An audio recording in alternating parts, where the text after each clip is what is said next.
नमस्कार दोस्तों, स्वागत है आपका हमारे चैनल में। आज हम बात करने जा रहे हैं देव उठनी एकादशी, जिसे प्रबोधिनी एकादशी भी कहा जाता है।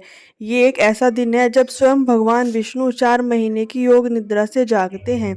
कहते हैं जिस दिन भगवान जागते हैं उस दिन पूरे ब्रह्मांड में फिर से शुभ कार्यों की शुरुआत होती है। तभी से इस एकादशी के बाद से विवाह, गृह प्रवेश, मुंडन, यज्ञ जैसे सभी मांगलिक कार्य पूर्ण रूप से शुरू हो जाते हैं। देवउठनी एकादशी कार्तिक मास की शुक्ल पक्ष की एकादशी तिथि को मनाई जाती है। शास्त्रों में कहा गया है, अर्थात जो व्यक्ति भगवान विष्णु की प्रसन्नता के लिए एकादशी व्रत करता है उसके सारे पाप नष्ट हो जाते हैं और उसे धन, सुख और वैभव की प्राप्ति होती है। इस दिन विशेष रूप से शालिग्राम भगवान और तुलसी माता का विवाह संपन्न किया जाता है, क्योंकि तुलसी जी को लक्ष्मी जी का अवतार माना गया है। आइए पहले समझते हैं कि आखिरी ये 4 महीने की योग निद्रा क्या होती है। आषाढ़ शुक्ल एकादशी से लेकर कार्तिक शुक्ल एकादशी तक का समय चातुर्मास कहलाता है। इस दौरान भगवान विष्णु क्षीर सागर में शेषनाग की शैया पर योग निद्रा में रहते हैं। कहा जाता है कि इस समय में सृष्टि की ऊर्जा स्थिर होती है, इसलिए इन 4 महीनों में विवाह, गृह निर्माण या कोई भी नया शुभ कार्य नहीं किया जाता। देव उठनी एकादशी के दिन जब भगवान विष्णु जागते हैं तो पूरे ब्रह्मांड में पुनः जीवन और ऊर्जा का संचार होता है।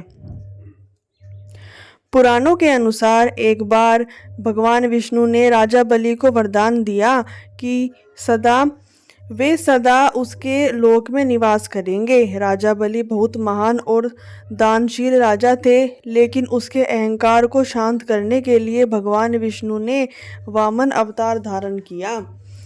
उन्होंने 3 पग पर भूमि मांगी। पहले पग से पूरी पृथ्वी नाप ली, दूसरे से आकाश और तीसरे पग के लिए राजा बलि ने अपना सिर झुका दिया।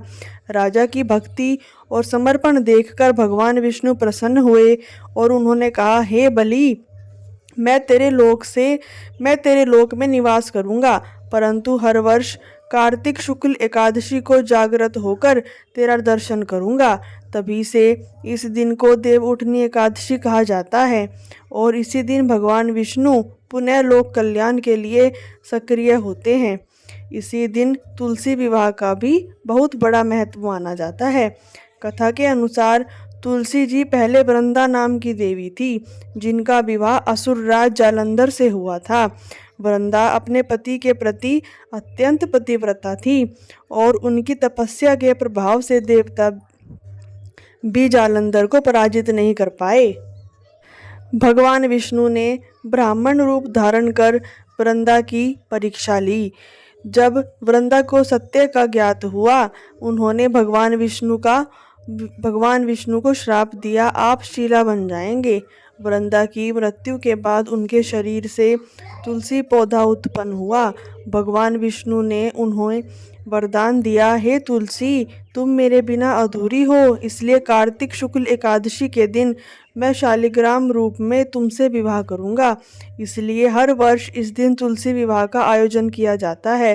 कहते हैं जो व्यक्ति तुलसी विवाह करता है उसे कन्यादान के समान फल प्राप्त होता है और उसके घर में सदा लक्ष्मी का वास रहता है। इस दिन ब्रह्म मुहूर्त में उठकर स्नान करना चाहिए। मैं आपको बता रही हूँ व्रत एवं पूजन विधि। इस दिन ब्रह्म मुहूर्त में उठकर स्नान करना चाहिए और स्वस्थ कपड़े पहने। व्रत का संकल्प लेकर भगवान विष्णु की मूर्ति या चित्र के सामने दीपक जलाएं, पंचामृत से अभिषेक करें, फिर तुलसी पत्र, पीली मिठाई, धूप और फल अर्पित करें। दिन भर व्रत रखकर शाम को तुलसी विवाह का आयोजन करें।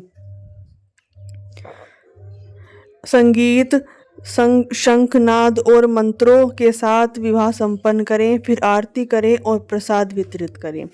जो व्यक्ति श्रद्धा और भक्ति से इस व्रत को करता है उसके सभी पाप नष्ट होते हैं और जीवन में सुख, समृद्धि और सौभाग्य आता है। भगवान विष्णु की कृपा से सब पर सदा बनी रहती है। कहते हैं जो देवउठनी एकादशी के दिन तुलसी विवाह करता है, दीपदान करता है, कथा सुनता है, उसे अक्षय पुण्य प्राप्त होता है। तो दोस्तों ये थी देवउठनी एकादशी व्रत कथा, महत्व और तुलसी विवाह की पवित्र कथा। अगर आपको वीडियो पसंद आई हो तो लाइक करें, शेयर करें और हमारे चैनल को सब्सक्राइब करें। जय श्री विष्णु, जय श्री तुलसी माता, जय हो देवउठनी एकादशी।